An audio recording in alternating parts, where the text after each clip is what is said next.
Well, good morning, everybody. Welcome along to the WasteNet meeting. I'm filling in the chairman role on behalf of Keith, who is online, but not in. It's probably a bit contagious to be with us all today. So thank you, Keith, for keeping the bugs to yourself. And I'll try and fill your shoes as well as I can. Do we have any apologies today? No.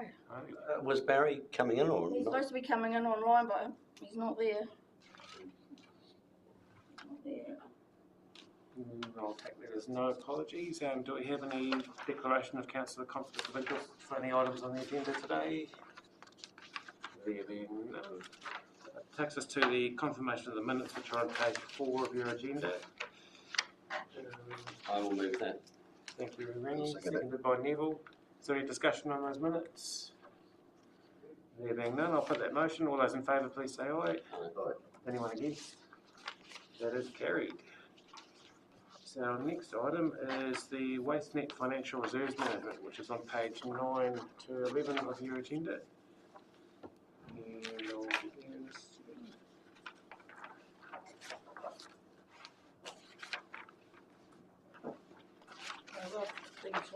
Cool, thank you. Much more organised. Did you want to comment on this one at all, Fiona? So in summary, it goes through what has led to the position that we're in with the reserves at the moment, and also takes a forward look at what potential reserves we have coming up in the next 5 years. So this is a key component of the joint agreement review that we're undertaking at the moment, but was an opportunity to have a discussion in the interim about how reserves are generally managed. So I've put some context in there around what drives our reserves accumulating, and just to build a picture of how they're built up over time. Just a question from me, and you may not have the answer, I just thought of it this morning, sorry. The interest on those reserves, that'll be through ICC's? No, that forms part of the WasteNet budget. So do we know what interest rate do we get on those? Is it? I don't know the rate, but there is a line in the budget. Yeah. I just wondered whether there was a policy at ICC, whether it followed ICC's interest policy on, do you have interest on reserves policy? I'm not sure about that, but are you raising the idea that we may be more speculative? No, not at all. No, I was just wondering, because I did see that there was interest there, but just wondered how it was actually done. No, yeah, it's not sorry. But something I should know though. Are there any other questions or discussion on that? About that item, yes. Just in table 1, it's just clarification around the 220,000 that's allocated to feasibility assessment of the organics and the composition of that. And I've also got another question about the 375,000 in table 2 for the WasteNet joint agreement review. What sort of makes up that 375? So for the 220, that was included in the F24 budget. There was $100,000 allocated for the organics feasibility study, and then a further $120,000 allocated for the website development. Subsequent to that budget being approved, a grant was successfully allocated from Ministry for the Environment, so they will cover 75% of that. Of the 220? Project, of the 100,000 right. that we had allocated. So the actual cost to WasteNet will be significantly lower. Is this, obviously I'm not a fan of this separate green bin just because it sort of doesn't make sense, but is this something the MFE are forcing us to do or want us to do? It's not legislation, is it more like guiding us? Yeah, so it was included in the previous government's draft waste strategy to have an organics service, and they had milestones in there for household collection and then for commercial collection. With the change of government, that hasn't moved forward until legislation, but we had already initiated that organics review prior to the change of government. And I guess regardless, it positions WasteNet to have the information ready and to inform it should it become legislation.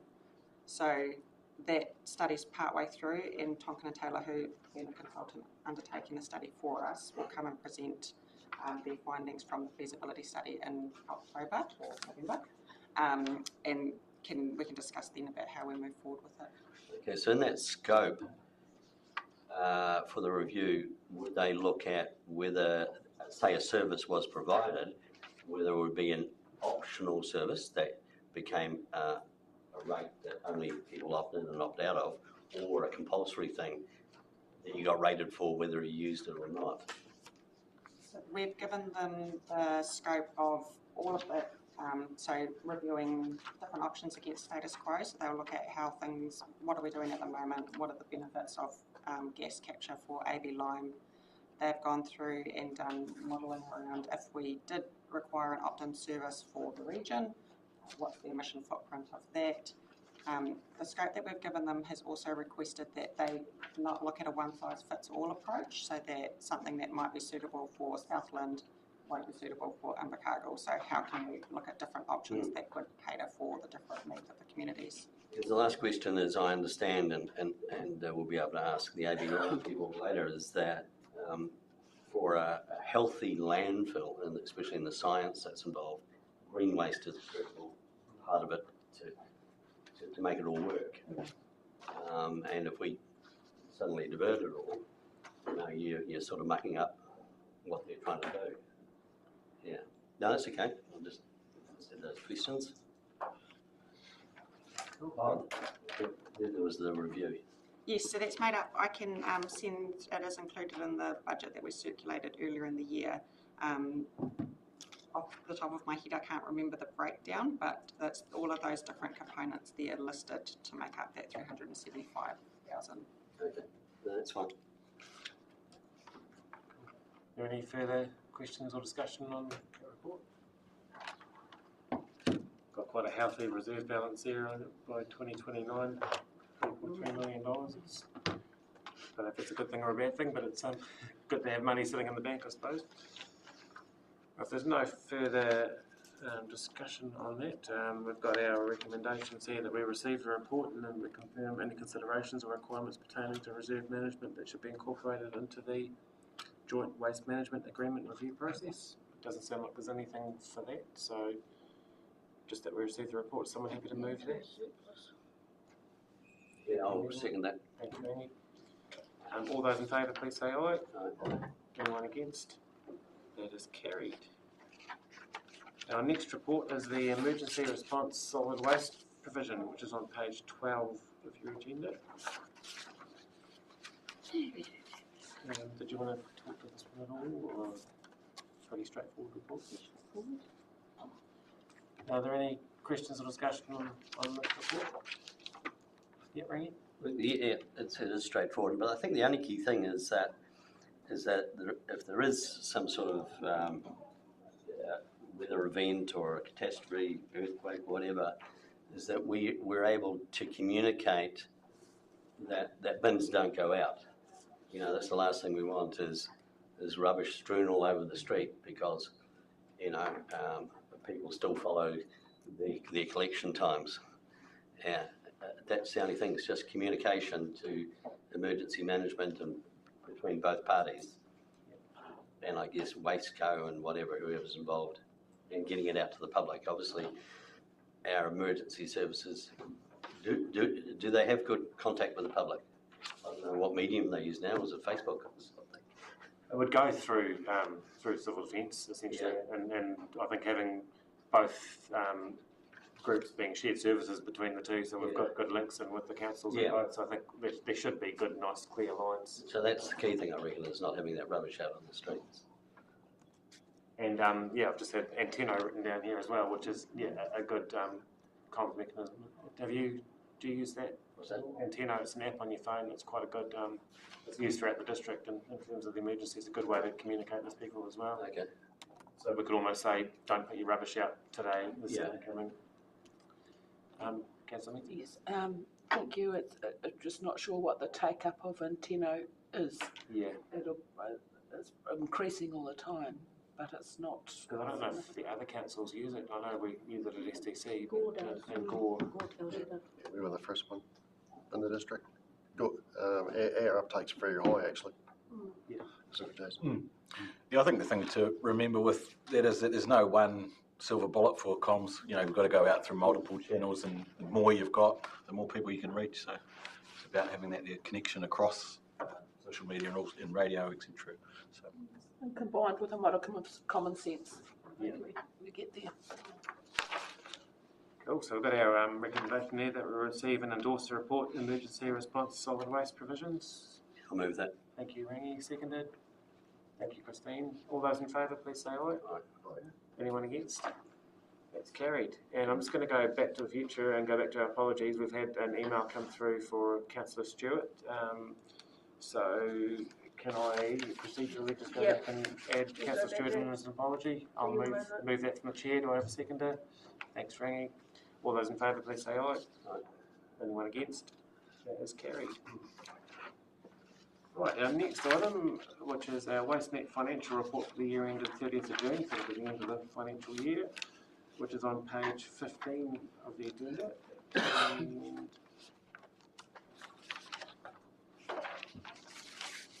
is this the final? Arnold, still, yeah. Was there any comments you wanted to make on that at all? So you'll see that we had a favourable outcome for the year, and I guess the things that I wanted to highlight for that was two key drivers. So first of all, some of the projects haven't been delivered as forecast, and that was based on staff resourcing for the year. We also received the grant from Ministry for the Environment, which was a significant contribution for the organic study.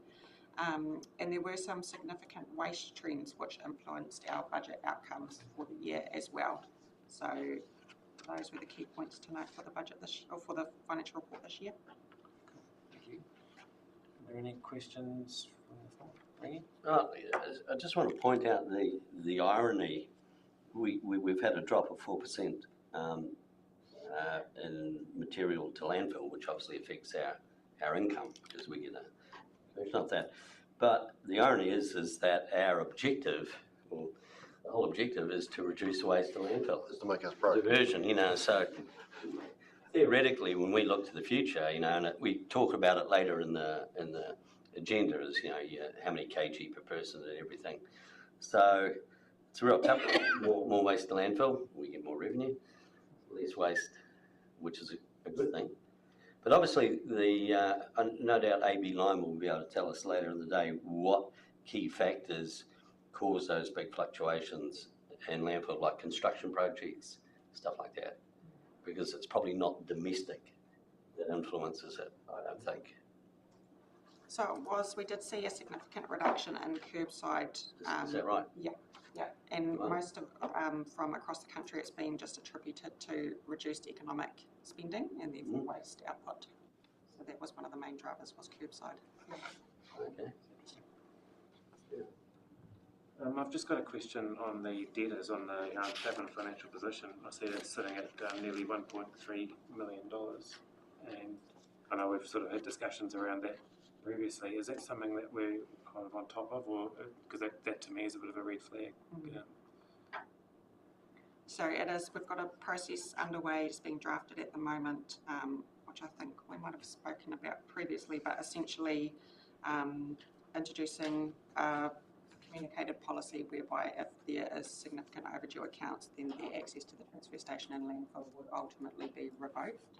So we need to get that process formalised and communicated and endorsed, but that manage that number. So some of those previous debtors, some of them are quite far out. Have they started to catch up, or we still got an issue with some of them? Yes, still have an issue with some of them. We've made some progress, but as you can see. Yeah.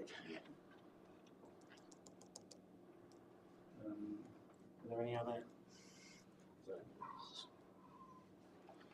Okay, so we've got our recommendation there that we've received the report, WasteNet financial report for the year ended June 2024. Move. Thanks, Rangi. Seconder, Dr. Neville. I'll put the motion. All those in favour, please say aye. Aye. Anyone against? That is carried. Right, our next item is the proposed pathway to waste service contracts procurement. So that's on page 19 of your agenda.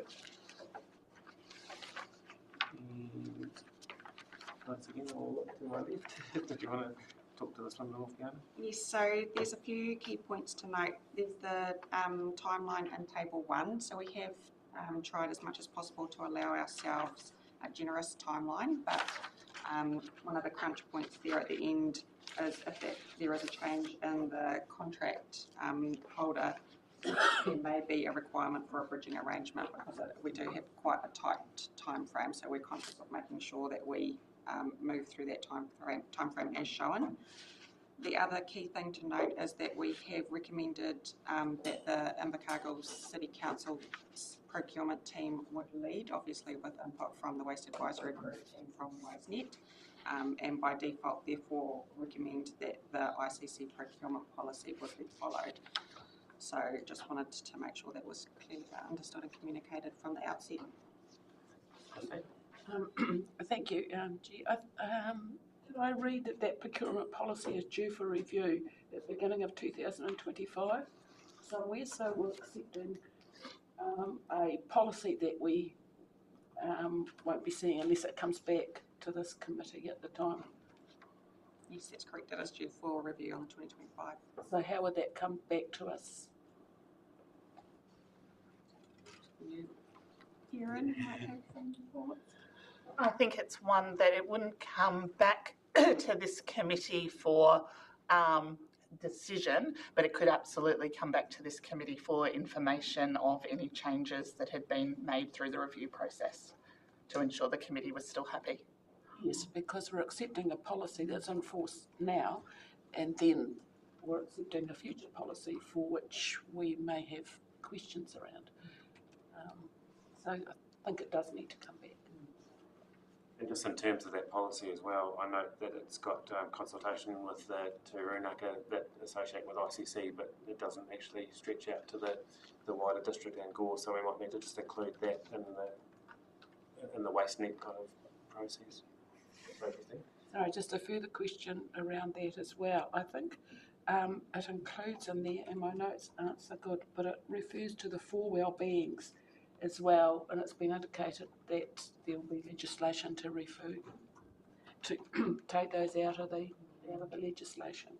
So I'm again not sure what impact, if that happens, will have on the process outlined here under the program. So that will come through in the review of that policy, which is another reason why it was coming back. I think councils will all be working through the impact of the 4 wellbeings change. I think what I'm conscious of is that it will be up to councils, I guess, as to how they want to implement that or not going forward, simply that it won't be a legislative requirement. So it may influence the policy, and I've noted down the Minawhenua views as well, so they'll be attended to. Thank you. It's interesting, like we're 2027 seems quite a long way away, and it's good to see we're front-footing this, but I think it's going to come pretty quickly, so I think the need to front-foot this is definitely there, and it's good to see that we're actually starting to proactively address it. Thank you, Chair. And the other thing too, of course, is that we've got an election next year as well, and it's good to have some sort of formation already in place for that next round of councillors that may be sitting around this table. Look, just looking at the procurement process and expression of interest to contractors. Now, obviously we've got recycling, we've got landfill, and we've got the collection things. Now, obviously, in our tendering process, and these are all being serviced very, very well in my mind, but they obviously, take landfill for example, could say hypothetically Cape Valley, north of Canterbury, north of Christchurch, put in a bid to receive our waste.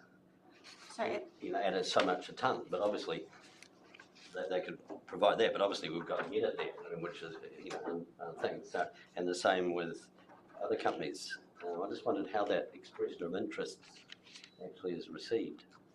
at the moment we've limited the scope. The AB Lime landfill contract has quite a long time until it expires. Sure. So we've limited the scope to just the curbside collection, transfer stations and recycle processing. Right. Yeah. So that makes perfect sense. Yeah. And then the other ones, the companies put in, yeah, okay. No, that's good. So I've got a recommendation here that we receive and endorse the report, proposed pathway to waste service contract procurement. Are we all comfortable with that, the approach that's been outlined? Does someone have to move? Thanks, Rangi. Do we have a seconder? Thanks, Neville. I'll put the motion. All those in favour, please say aye. Aye. Anyone against? That is carried.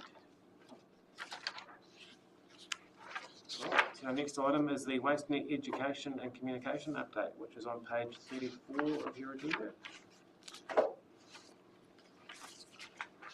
Looks like this activity's been carrying on quite nicely. Is there anything you wanted to comment on that, Fiona? No, there's nothing significant from this report. Do we have any discussion or questions before Christine? Just a question around the education generally. What's our evaluation process around knowing that what we have in place works? And I see we had a contractor in Gore providing some education. I think 30 people turned up, and we refer that to that as a success. How do we measure what success is? We've got a contractor coming in providing education, and we have 30 people of the community turn up, and then we provide the contract again to other areas. So we do evaluation forms at the end of every event, so that includes the school events that at the moment are being run by Waste Free Wanda for the region, and likewise for the Plastic Free July event. So that's an evaluation form, and on that people have selected whether they will be happy to receive follow-up, so we can go back to them in the future and say, did you implement what you learned, those kind of things. So that's how we're doing our follow-up at the moment. With respect to the contractor that's being used to backfill the vacant role that we've had, and the event that was run in Gore was a pilot event, so it was kept quite narrow to see that service would be useful and would be received by the community. So we're just building on that based on the feedback that we received in the feedback forms. Okay, so pilot, so we'd look to extend to ensure that we're getting, I guess, more public along to participate in that education. If I look overall at the waste we're seeing on our roadsides and elsewhere, I'm wondering, what is the long-term effect? And secondly, are we thinking about a wider education program that might actually deal directly with the waste that we're seeing on the roadside? Yeah. And I think, did I read in the paper there was a group, where was that, just taking action themselves and cleaning up around a kilometre either way of the group that's being involved, which is great to see that kind of responsibility in our communities. So maybe there's ways that we can support those kind of actions in the future, which may have a greater impact than what we're seeing at the moment of the long-term education.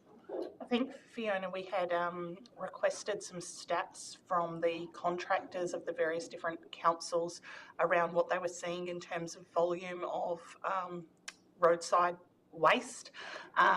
I think we'd got some of that data, but I think we might have still been waiting on some, so we hadn't brought it back. So it's probably worth us just following that up just to see what we are seeing in terms of trends in that space, because it's not something that WasteNet has direct access to. We need to seek it.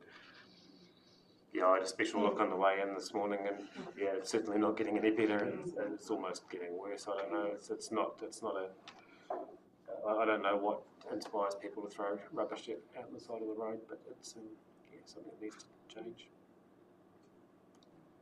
Any further comments, Rangi? Oh, it's just a pet favourite of mine is the organics feasibility study now. I think I've asked this a few times, but I think Fiona may have an answer now, is a commercial organics facility, are they going to be subject to the same emissions that our farming community is? Because obviously, if there was a commercial facility, the emissions would be substantial, and I can't see how they can be immune to the penalties that farming people are. So I just want to make sure that whoever's, is it Tonkin and Taylor, is it, are going to actually take that into account, or does the MFE, are they just ignoring any organics facility and go, no, don't see them, because, there's double standards here. So at the moment, any, like a composting facility, for example, doesn't have any requirements under the emissions trading scheme. Is that right? Or Unbelievable. surrender units. The government at the moment is consulting on the stage 2 emissions reduction plan, so that may change, but at the moment there's no requirements.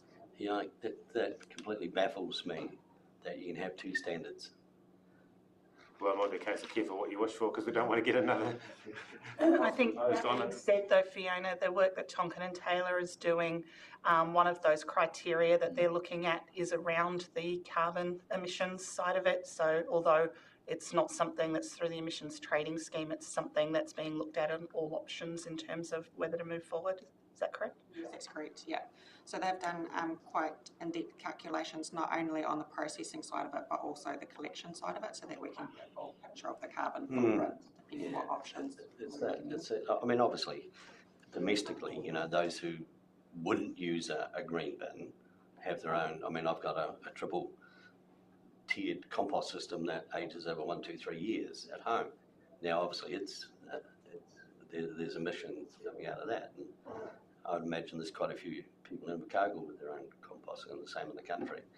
So, and that's all good, and that's why I'm sort of hesitant about any green, sort of waste collection, because there would only be I see very few people, with lawn clippings or whatever, and people pay for that already. So, but that emissions thing, I just, because I'm very aware of our dairy industries being heavily hit by emissions, and I just want a fair playing field. Yeah, so Tonkin and Taylor will provide that detail in their report quite clearly, again, status quo and the various options that they've assessed. But whether the MFE listens is a different thing. Right. I think it's probably just worth pointing out that as much as, I think there's been discussion around the organics collection and whether or not it's the right thing for Southland and whether or not it's the right time from a cost perspective and whether or not the new government's going to have another look at the legislative requirements. I think probably for me the value in doing the piece of work is as much about what's happening with schools and commercials and things like that, who are quite often approaching us around wanting some direction on what they should be pursuing from an organics perspective. So I think even if we don't go down a curbside collection anytime in the near future, I think being able to give the commercials who are thinking about whether they set something up commercially for various different parties some direction on what WasteNet sees as being the right solution moving forward is quite valuable, particularly given that, that we've got a significant amount of funding from MFE to do the work in the first place. Just on the Community Waste Minimisation Fund, I see that that's opening tomorrow, or today, what'll be the second, today. Is it worth liaising with our respective council comms teams just to sort of boost that awareness through each of our councils as well? Because it'd be good to see. I probably don't want to get it oversubscribed again, but it'll also be good to see a lot of people getting the awareness that we can actually fund some good community initiatives. Yeah, so that's underway. I think the ICC comms team posted on Friday in their Facebook, and there's a little column in the Gore notice board that the comms team are putting out, and I've sent the same thing through to the SDC comms team. Yeah. Is there any further discussion or questions on the report? There being none, our recommendation is that we receive the report, which I'll move from the chair. Do I have a second? Thank you, Christine. All those in favour, please say aye. Anyone against? That's carried. Right, the next item is the WasteNet Key Performance Indicators Update, which is on page 39. We've got some very, I'm a graph person, so I really like the quality of this information. Really good, so yeah, thank you. And, have you got any comments you'd like to? Just further to the discussion around our budget, but it was interesting to see the reduction in waste throughout the year. it has for the first month of this financial year tipped back the other way, so it'll be interesting to see where that trend goes. And again, just having that linked to economic conditions was the main factor. The other interesting point to note is around contamination, so that's continued to trend downward, and we've started off the financial year well, so maybe a reflection of the curbside standardisation and just those materials tightening up, but it's probably a little bit early to say whether that's the case or not.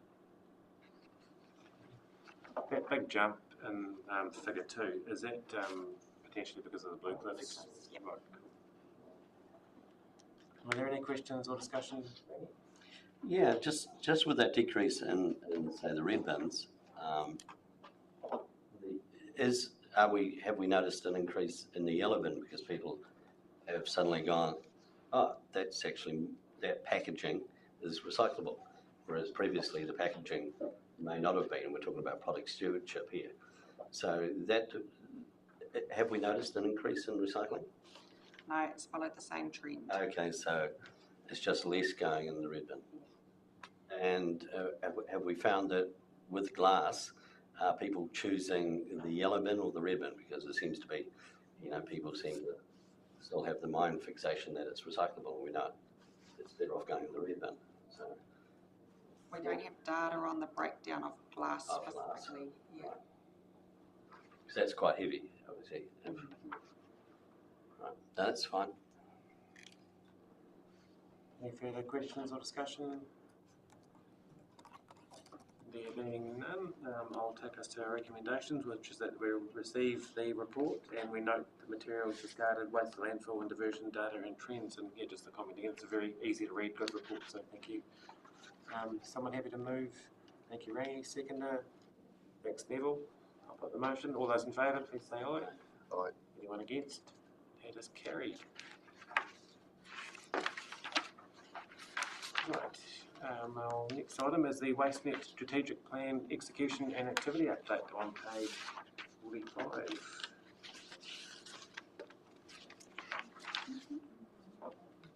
Did you want to speak to this one at all? Yeah. Just that we're making good progress, with executing our strategic plan for the year. So you can see on the summary table 1 on the second page of the report the items that have been completed to date and the large number that are in progress. So overall we're on track to deliver the plan as scheduled. Do we have any questions or discussion, Rangi? Yeah, just looking at the in progress section, it's got glass out consultation and implementation. The Our Council earlier in the year went to the blue bin to glass. So is that a sort of a message from ICC that they don't want to there's no point in doing this, or how does that sit? It was quite a unanimous vote too. So that we've left that one on there as a placeholder until all 3 of the councils have worked through. So obviously 2 have been completed and we're waiting on. Yeah, and ours has. Oh, okay, Yeah, right. we've done the same and we've stuck with the status quo. So Yeah, it's just, Yeah. no, that's fine. So with that, we'll move it back to the parking lot and capture it as part of those contract renewal work streams instead. Look at a business case for glass. Christine? No, that was all right. I was going to comment that our process is finished last week, so updated. Are there any further questions or discussion on this very thorough report? There being none, I'll take us to our recommendation that we receive the report, WasteNet Strategic Plan Execution and Activity Update. Thank you. Seconder, thanks Christine. All those in favour, please say aye. Anyone against? That is carried. Moving right along. We now have the Recycling Bin Inspection and Enforcement Program reintroduction. Councillor Pottinger will be smiling at this one, I think. 14 years. This is on page 50 of the agenda. We're putting cameras in them, aren't we? So you'll see in there that we've proposed a staged reintroduction of the bin inspection.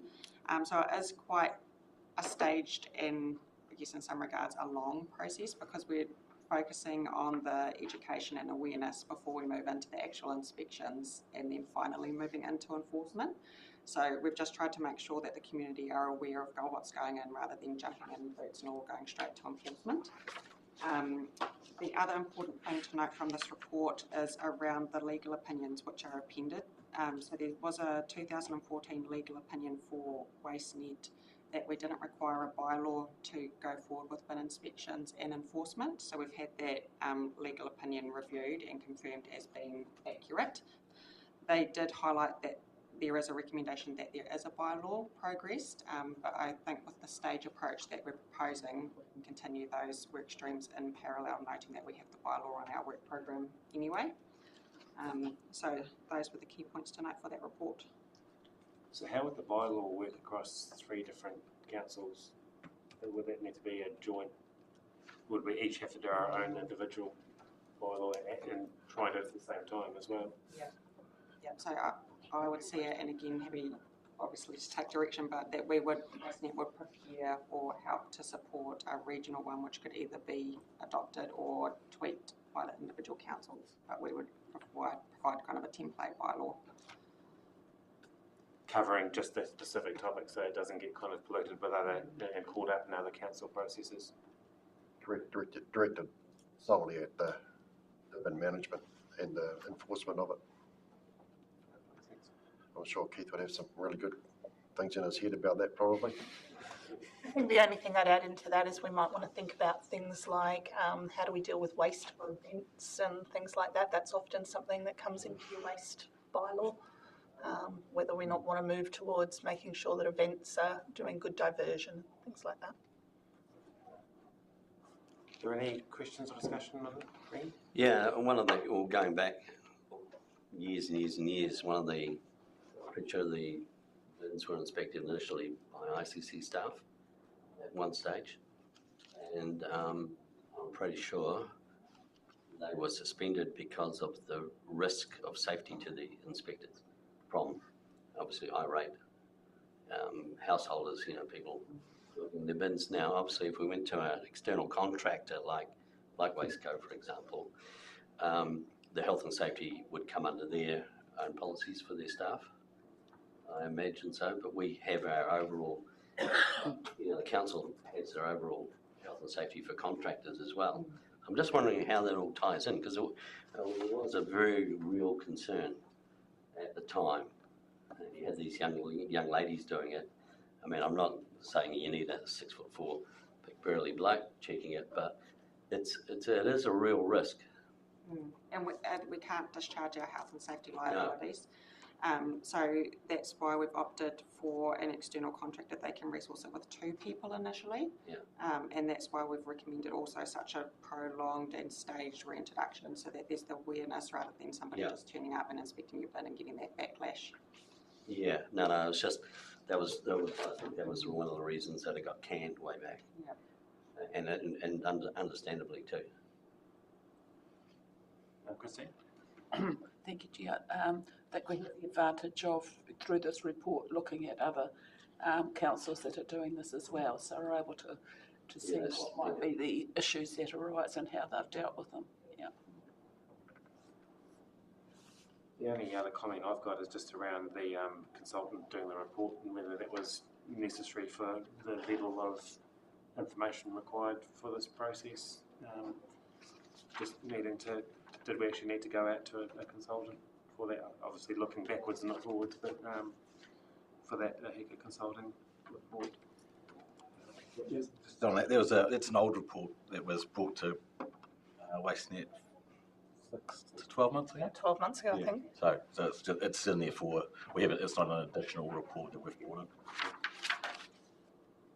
Are there any further questions or discussion on that item?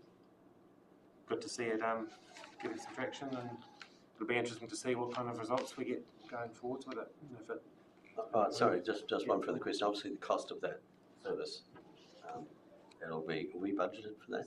Yep. Yeah. Cool. So do we have someone in a position, we've got the recommendation there that we receive and endorse the recycling bin inspection I'll do that. program. Thank you, Rangi. Seconder, 15. I'll put the motion. All those in favour, please say aye. Aye. Anyone against? That is carried. I assume our chairman can hear us all right. He's very I quiet. haven't seen any messages come through recently, so it must be alright. And we now have item 12, which is the verbal update by AB Lime regarding emissions trading scheme in their operations. They were planning to be here at 11:30. Oh, we've probably rushed right through. 11:30. Do we jump into public excluded? We're going to approve the minutes. If It you is, want to isn't go on the eternal treadmill of going into public exclusion to approve the minutes, you can. But Yeah.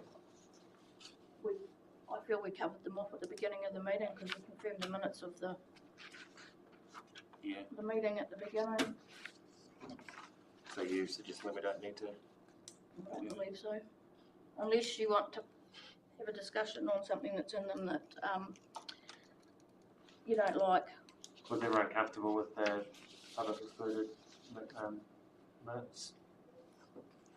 You moved it to Janine, and I seconded it, I think, didn't we?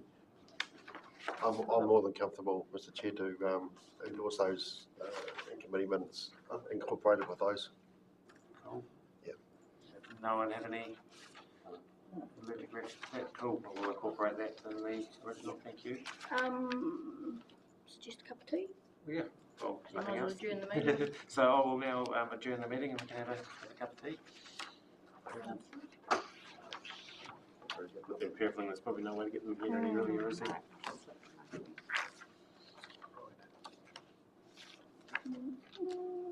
Cool. 3/4. Did you go to 4th Street first or did you come straight here? I came straight here.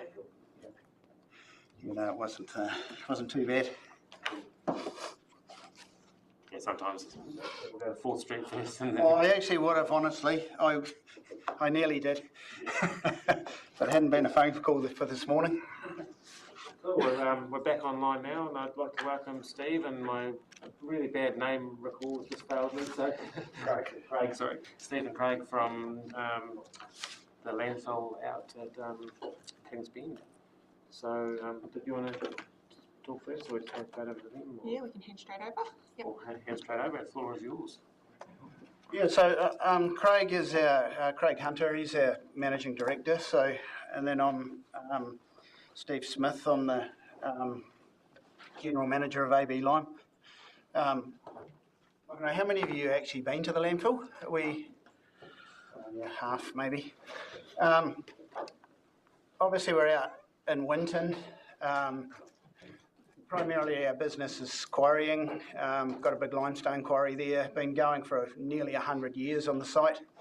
The landfill was created, I think, back in 2003 and started accepting waste in 2004.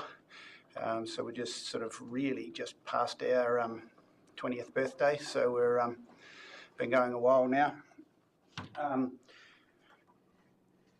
So I thought I'd just give you a wee bit of background about landfill gas. Obviously, the whole thing is, the emissions trading scheme came in on waste in about 2013.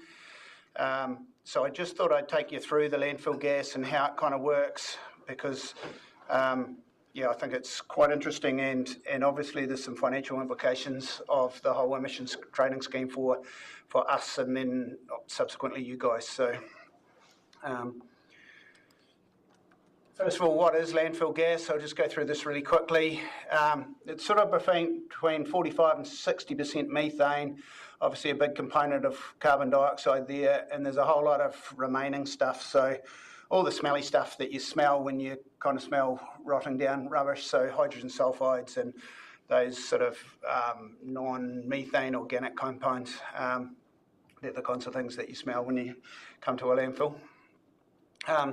How's it produced? Landfill gas is mainly a sort of byproduct of the degradation of all the organic materials that are in the landfill. So there's a few different phases, I suppose, that kind of happen in a landfill as the waste kind of breaks down, and they're heavily dependent on the presence of oxygen. So things like making compost, for example, you have to keep turning them, keep them the compost oxygenated, and that's sort of so that the bacteria can kind of live. Landfills sort of produce methane because there's an absence of oxygen, so they're sort of gone. So they're really the two states you can have, with oxygen or without oxygen, and sort of scientifically it's known as aerobic or anaerobic digestion. The aerobic bacteria love oxygen. They start to sort of break down the waste. So that's sort of the stage of the landfill where fresh waste is sort of being placed. So first of all, you'll kind of get those aerobic bacteria gobbling up what they can in the way of food. And then really the main byproduct of that is carbon dioxide. So something like a potato, a rotting potato or something, you know, obviously bacteria is just sort of starting that decomposition process by sort of rotting it. Probably might have happened in your fridge before you threw it out, but that kind of happens. No methane produced at that stage. Can be quite volatile in the landfill, so you kind of get pockets of different sort of things happening, different gases being produced and different sort of odours. So gas production tends to be quite intermittent. And then when the landfill or the waste goes anaerobic, that's really when the aerobic bacteria have used up all the oxygen in the waste mass, and it, you know, obviously the waste is getting deeper and deeper in the way of a pile. And it now sort of turns anaerobic or sort of oxygen devoid. Those aerobic bacteria stop functioning and sort of methanogens sort of pop up, and they're thriving. They really sort of produce methane as a byproduct of their, I suppose, living. So you sort of get a mix of methane and carbon dioxide. And sort of little oxygen kind of gets produced in the landfill at that stage. That kind of helps us from a health and safety perspective. You don't really want an environment that's rich in methane and rich in oxygen. That's kind of explosive type sort of scenario. So we do tend to kind of keep a lot of our attention on how much oxygen we've got coming out of the landfill, because we don't want it. It sort of tends to be a dangerous sort of scenario. But that phase is really stable, so it sort of carries on for a long, long time, and you don't really get much change in gas composition. So this graph kind of represents those sort of phases, and I was talking about the four kind of phases. You can see phase one there, sort of in the first kind of column, aerobic, it says right up the top, and anaerobic. Phase one's where there's plenty of oxygen in there, or depleting oxygen, carbon dioxide sort of coming up, but no presence of methane at that stage. The methane sort of starts coming up really here, and it starts coming up, so it's coming up to 40 or 50, 55% methane, and it sort of goes into a steady state. That can carry on for a very long time, 20, 30 years. So as the waste is sort of continuing to break down, depending on what the waste is. Gas production can kind of vary in a number of factors. So obviously the waste composition is one of the major factors. So more organics equals more gas production. So I've sort of got an example there of Area 14. It's one of the landfill cells that we do.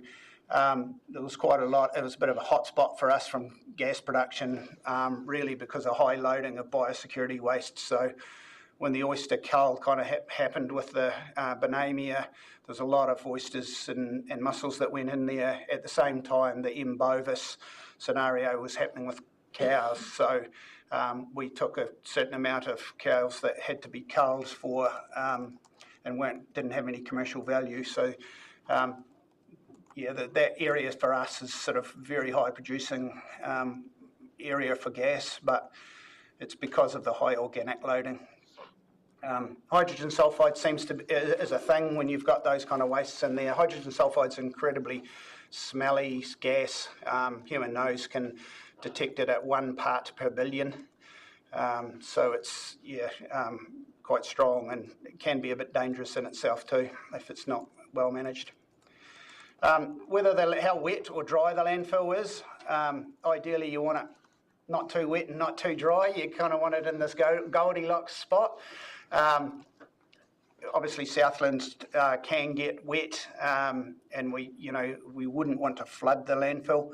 That would kill all of our bacteria in the landfill, drown them. So we try and sort of keep it draining and keep it sort of, I suppose it's a bit like growing a SCOBY or something like those for those of you who are into kombucha, but it's kind of, you want it, it's a living organism, you kind of want it doing its kind of thing. So temperature tends to be a bit of a thing too, so warm temperatures produce more gas, as there's more life essentially, more bacterial kind of action, and we do see noticeable differences between summer and winter as far as gas production, and that's really because of the colder temperatures in Southland. And obviously the age of the waste, sort of for a start, gas production kind of starts off low, sort of peaks sort of 10 years-ish, and then comes back to a sort of steady state, and can go on for 20, 30 years, sometimes longer. The gas infrastructure that we've got, as the landfill comes up in height, so as we're filling, we install gas wells. So they're much like a water bore, except that we're creating them from the bottom up. So these wells come up. So that photograph there is just a picture of a sort of a reasonably expensive sort of gas well head that sits on there. There's quite a lot of control mechanisms on here for monitoring and also tuning. I'll get to that kind of stuff in a wee bit. So essentially that's what that looks like. This is the landfill itself, kind of. Oh, we've got all these things coming up, hang on. So you've got the waste mass itself, that sort of vertical tube you can see with all the dots down there, that's our well that goes right down to the bottom. It's encased in a 3/4 washed gravel to sort of increase its range that it can kind of suck from. And then we put perforated laterals off sort of in either direction, sort of as we're coming up. Every 5 or 7 metres we'll do a lateral in different directions. And again, that's just so that we can suck.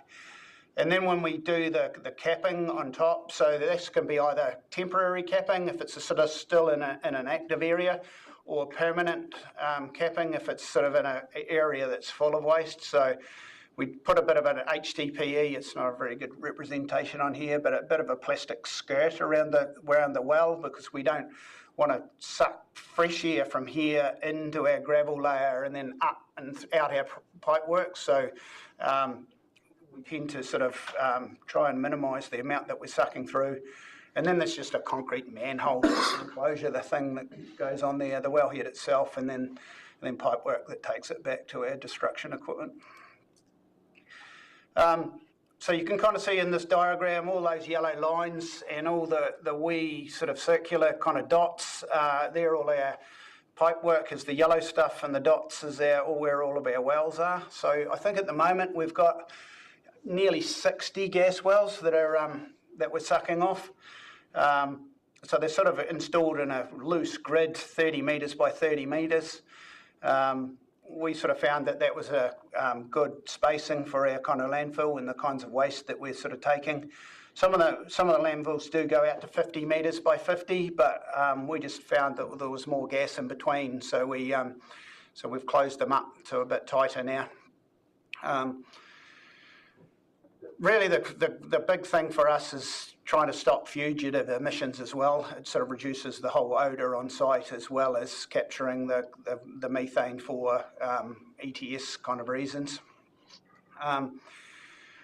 Comes back, so it's a 200 millimetre diameter pipeline, so it's quite big.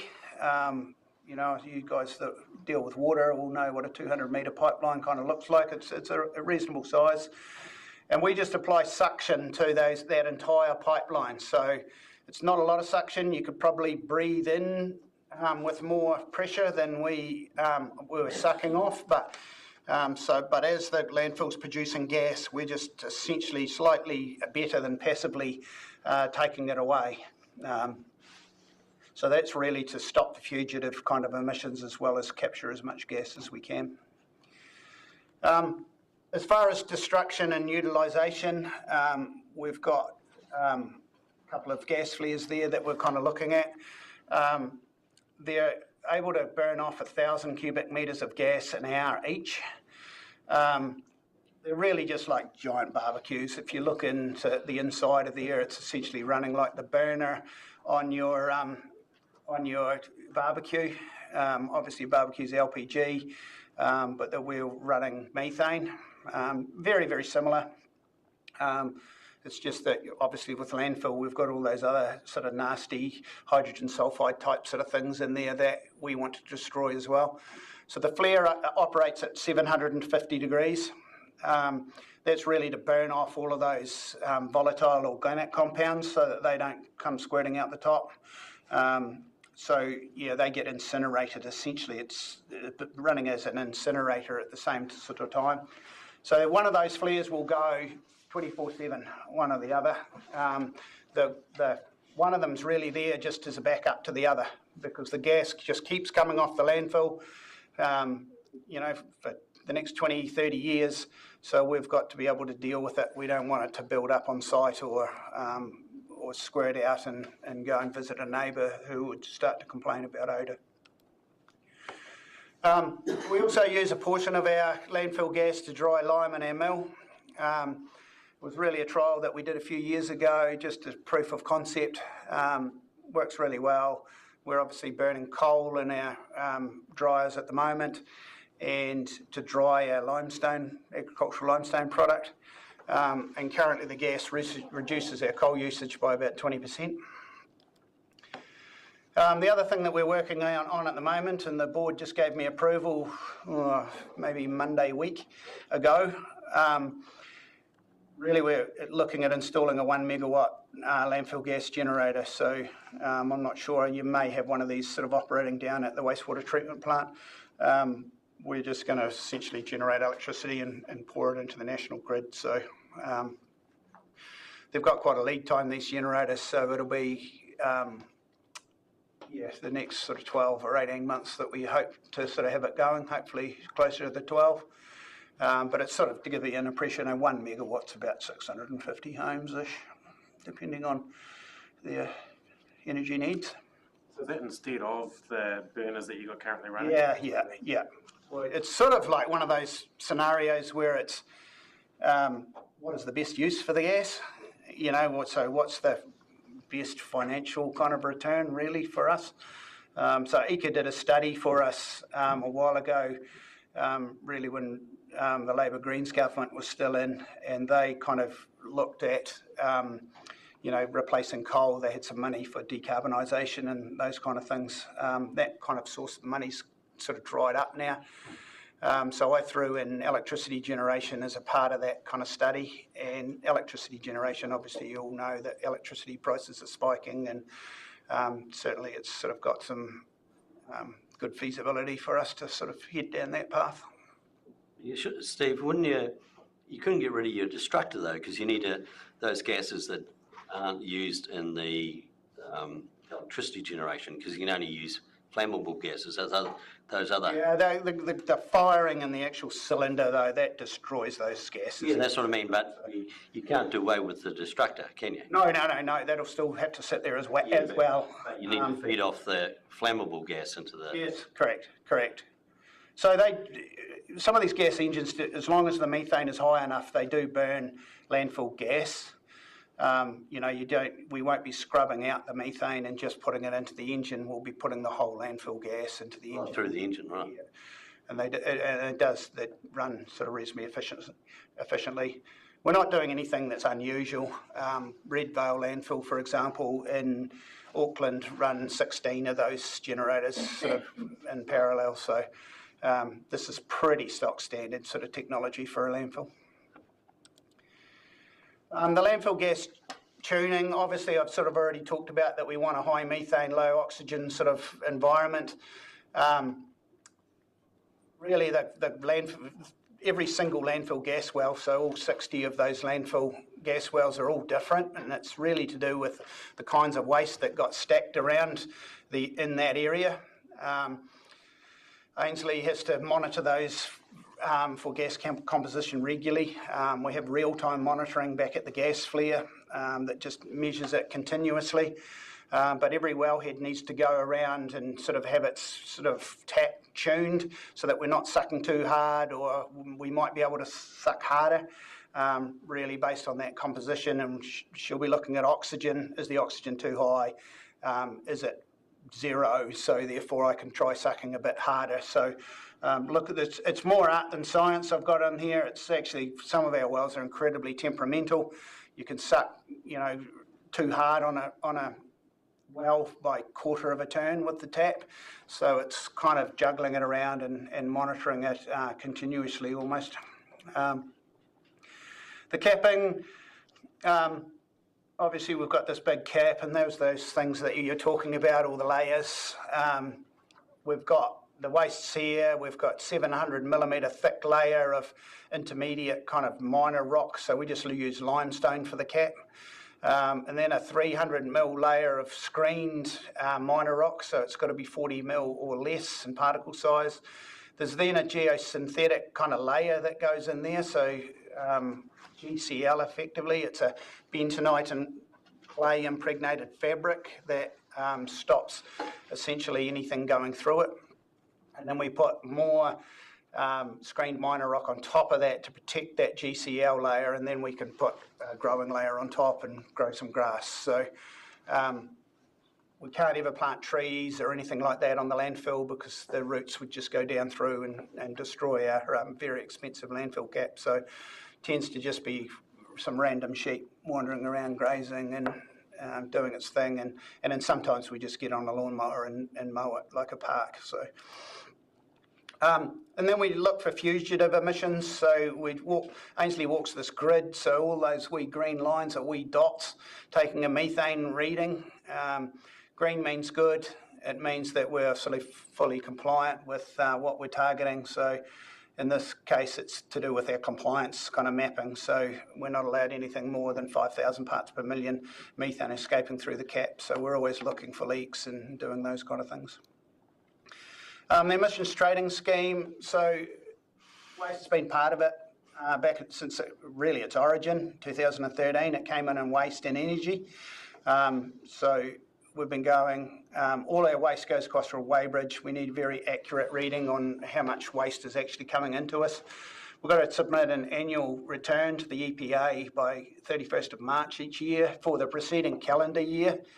It's not ideal because obviously everyone's working at financial years and all your reporting's on financial years, but the way that the emissions trading scheme works, it's on calendar year.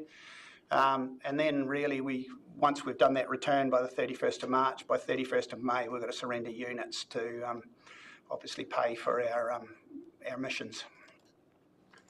There are 2 offsets available, so really that's to more closely model your actual emissions. So you can apply for a unique emissions factor for 2 reasons. One is for capture and destruction, like we do, and or a non-standard waste composition. So some landfills, depending on where they might be located or something, if they're taking a heap of clean fill or something like that that's not going to produce methane, then there is a sort of a avenue there to sort of say, hey, I'm not a non-standard waste composition, so I'd like to apply for a unique emissions factor with regard to that as well.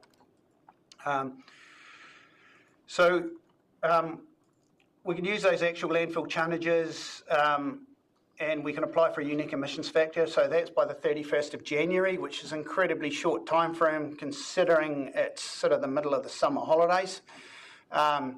So essentially by the end of the calendar year on 31st of December, we've got to apply by 31st of January for a unique emissions factor. And we continuously measure our gas composition and gas flow to those destruction devices so that we can record how much offset we've kind of got. So essentially there's a model that calculates what your emissions should be based on standard waste composition. And then we're saying, well, actually give us our money back because we've got also a unique emissions factor in the fact that we're capturing and destructing a whole big piece of that kind of puzzle. So all those recording devices need to be certified 6 monthly to make sure that the flow meter is reading correctly and the gas compositions are accurate. So there's quite a big sort of process there. So Yes, and then your non-standard waste profile, the Ministry for the Environment and the regulations actually put out specified waste ratios and a sort of calculated emissions profile from those types of waste. So things like paper and plastic and wood and soil and all those kind of things are going to have a different profile. So they might say, hey, your landfill is 10% paper and 30% plastic, and they're the kind of defaults. So they calculate what your emissions should be based on those kind of things. It's not regional specific, so it's just a national kind of average. So those models tend to be grossly inaccurate, but it's sort of what we use at the moment. But really, when it comes down to things like non-standard waste profile, you have to do all that swap analysis and those kind of things. So you guys will be sort of familiar with that. And then they've got to be fully audited before you submit them for a company like Deloitte's or something before applying. So it's quite an audit process there. And we tend to jump the gun a wee bit before Christmas to get most of it done, because Deloitte's tend to be, like most accountants, sort of on holiday until bloody near the late January. So, but really that's it. I think I just wanted to flick through this for you guys that didn't really understand a lot about the emissions trading scheme and how it works. Obviously, there's all the financial kind of stuff as well, but hopefully that gives you a basic understanding sort of surrounding what we do and how much work it is to, Yeah, no, thanks, Steve. And look, having visited the site, and I was really impressed at the setup that you've got there, and seeing this as well. It's, I saw all the pipes and everything and didn't have a full understanding, but that was a really interesting presentation. So yeah, appreciate it. And, yeah, the good work that you are doing out there, turning waste into something. Yeah. No, thank you. Yeah, Steve, during our WasteNet meeting, it came up, and a few of the items we were discussing, bio-waste diversion, green waste diversion out of the red bin. You know, there's all these ideas of separating it from our main waste stream and composting and everything. From your point of view and the use of organic material, are we better off sending it to you and you make electricity out of it? Well, look, I mean, it's a bit like what we were talking about before in the way of many uses for gas. There's actually many uses for it. Rather than sending it to a compost facility. Yeah. I mean, like, obviously we would like it because we'll turn it into energy. Yeah. But as I say, there's many uses for the organic kind of material.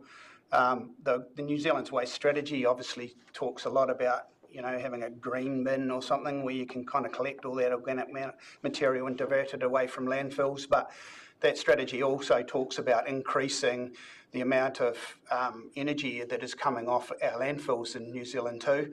You actually can't have both. No. So if you're diverting organics away from a landfill, you can't be producing the energy from that organic matter from a landfill. So it's it's a bit of a rob Peter to pay Paul kind of situation. You know, obviously we sort of need it for the landfill to do its kind of digestion for a healthy landfill.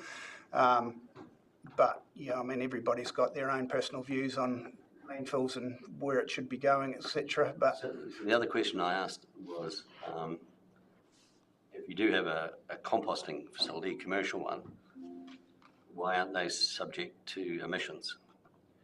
It's all to do with what I talked about, the whole aerobic versus anaerobic digestion. If you are managing compost well, and you're turning it with machinery regularly, and you're kind of doing that kind of thing, the bacteria that's gobbling up the material is the aerobic kind of bacteria. As soon as you don't turn it and you don't have good systems and, you know, make your compost well, so I assume that most people, ratepayers, will be like me. They just chuck it in the back garden and you kind of think, oh yeah, that it can stay down the back there. That will be in an anaerobic kind of situation, and it definitely will be producing methane. So it's sort of like depends how well your composting facility is running on whether it will be emitting methane or not. Okay. Steve, is there, I think, and Fiona can correct me, but I think on average WasteNet's curbside collection produces about 20% food waste and I think possibly up to about another 20% green waste on top.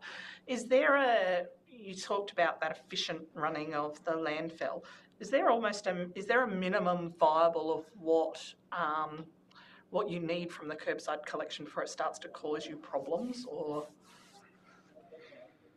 We do take a lot of waste, I suppose organic waste, outside of curbside collection as well. You know, like I know that,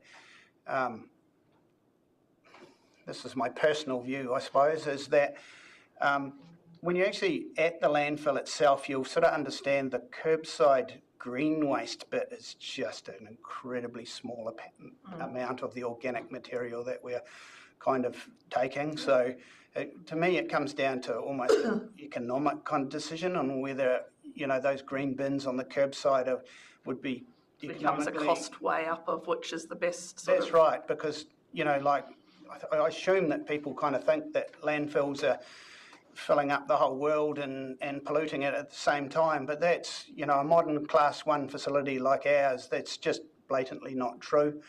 You know, there's a lot of landfills around the country that are just, you know, collecting organic material and using it to produce energy. And I would argue that there's very little difference between a fully synthetic lined landfill like ours and a bioreactor that is producing electricity. I would say they're much of a muchness, except that ours is obviously loaded with all those other plastics and that kind of material that people are putting in their red wheelie bins and the so like. Apart from the economics of obviously appreciating it going there, it doesn't cause the landfill any huge big problem if we get forced down the... No, it just really depends on the actual organic matter itself.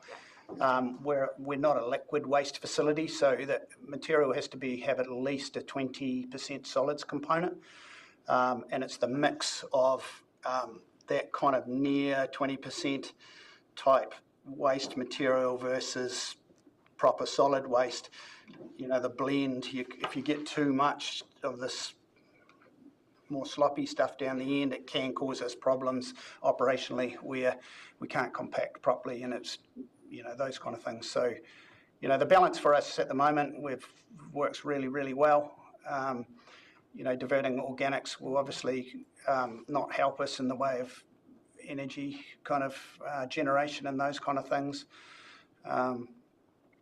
Yeah, and I suppose that the other side of it is that without that organic matter, the other materials that are in there are just not getting eaten by bacteria as quickly. You end up with a very dry, sort of benign kind of environment. So,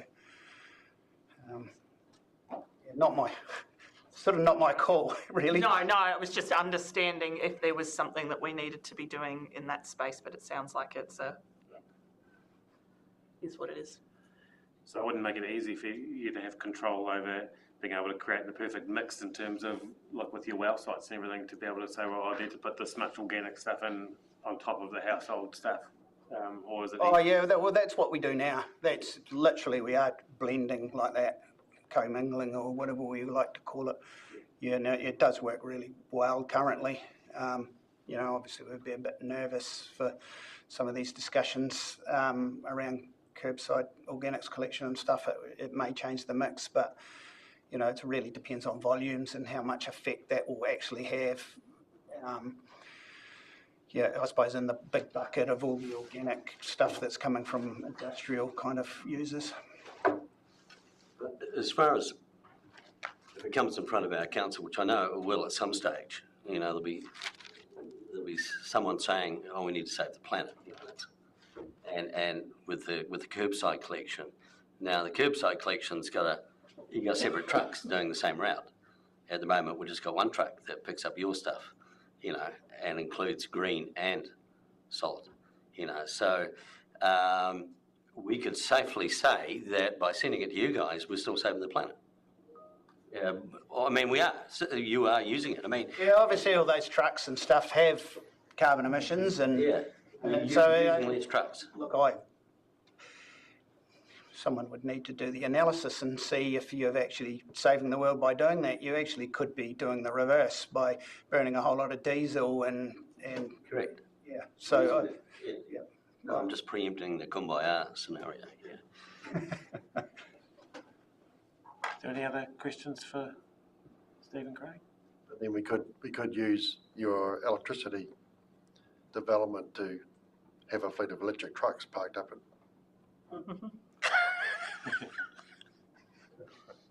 yeah. We'll not go down that one.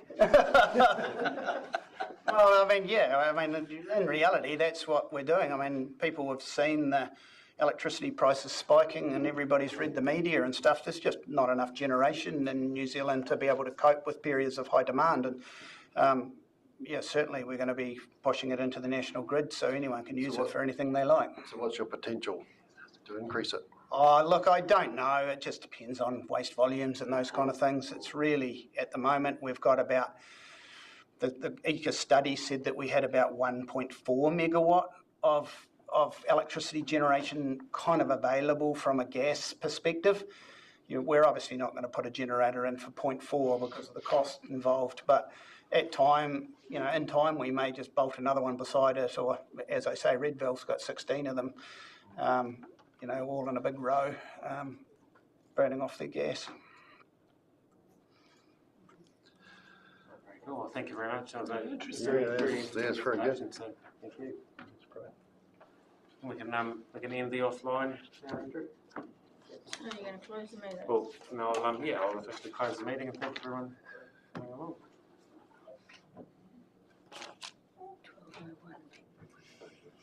Is it off? So, yeah, when we're offline.